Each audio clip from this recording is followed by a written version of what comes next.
Entre el año 793 y el 1066, el norte del mundo despertó.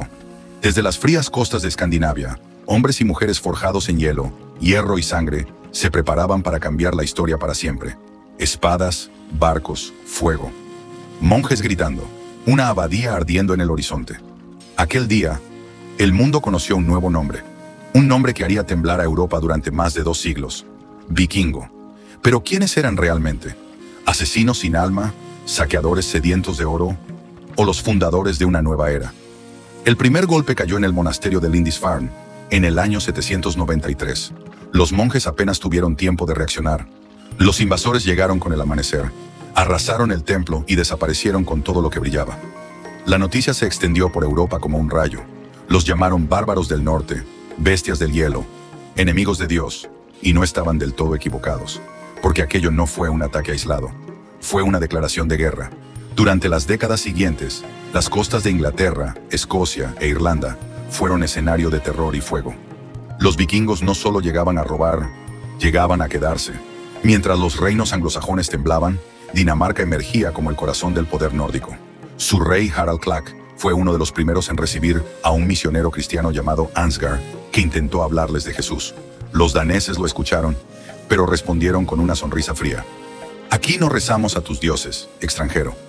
Aún así, el hijo de Harald, Horik el Viejo, permitió construir las primeras iglesias del norte, pequeñas semillas del cristianismo que algún día germinarían entre las tumbas de los dioses vikingos. Pero mientras la fe intentaba abrirse paso, los martillos y las hachas hablaban más fuerte tras la muerte de Carlomagno en el 814. Su imperio se fragmentó, y como lobos que huelen sangre, los vikingos atacaron sin piedad.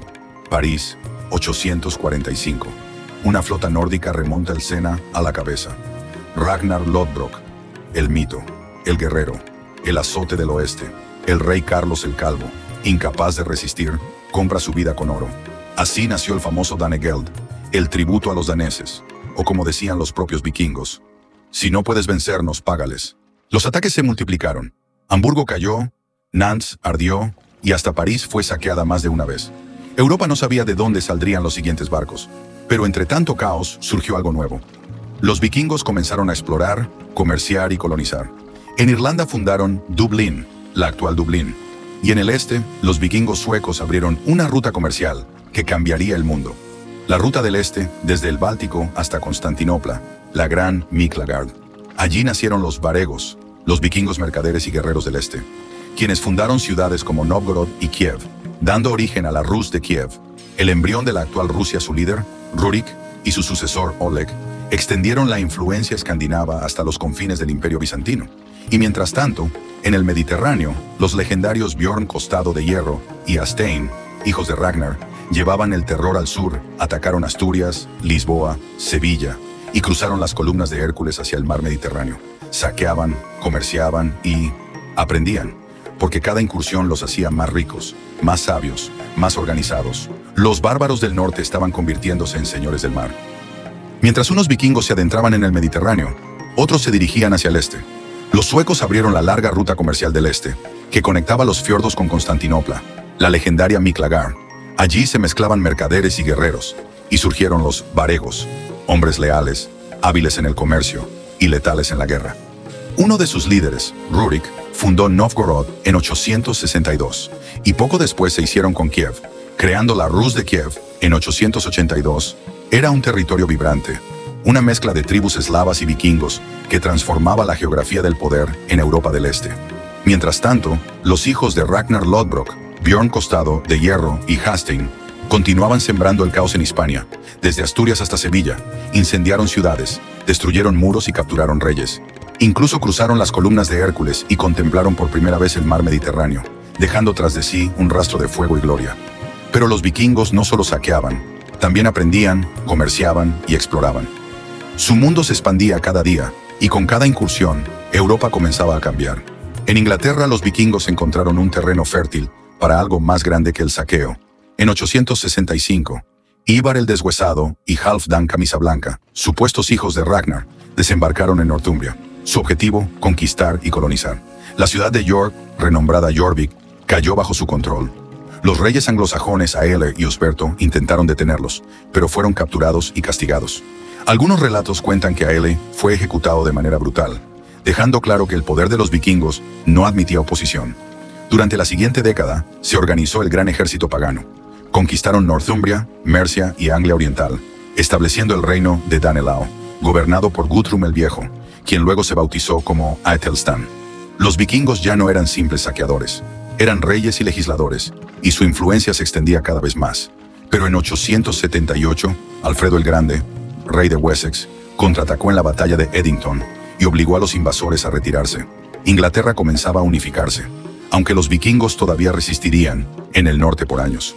Mientras Inglaterra luchaba por su unidad, Noruega estaba sumida en el caos tras la muerte de Harald Cabellera Hermosa. Más de 20 herederos reclamaban el trono.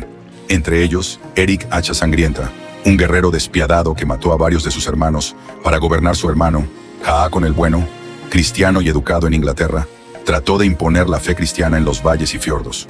No fue fácil. Los jarls locales resistieron, pero poco a poco se consolidó un Reino Unido. El exilio también jugó un papel crucial.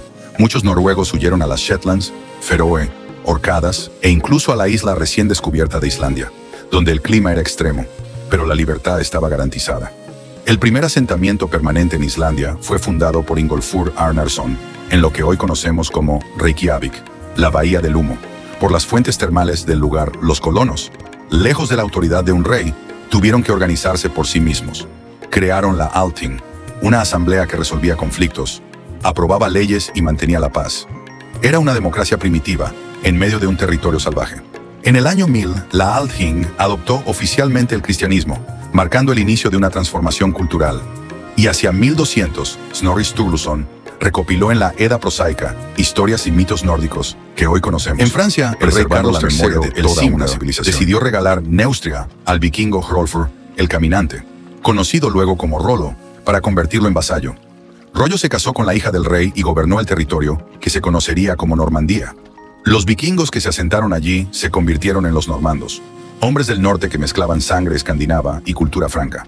En Inglaterra, Athelstan, nieto de Alfredo el Grande, logró unificar todo el territorio en 927, convirtiéndose en el primer rey inglés de facto. Aunque los vikingos aún resistían en Northumbria, su poder comenzaba a declinar frente a reinos organizados y cristianizados.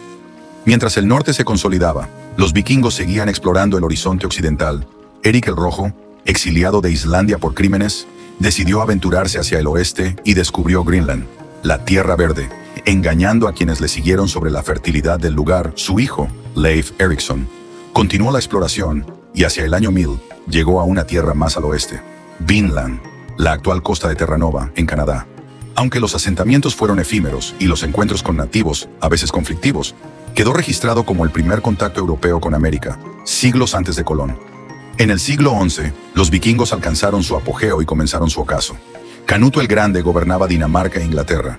Mientras su muerte provocaba luchas internas por el poder, Harald Hardrada, el último gran vikingo, intentó conquistar Inglaterra en 1066, pero fue derrotado en la batalla de Stamford Bridge. Su muerte marcó simbólicamente el fin de la era vikinga.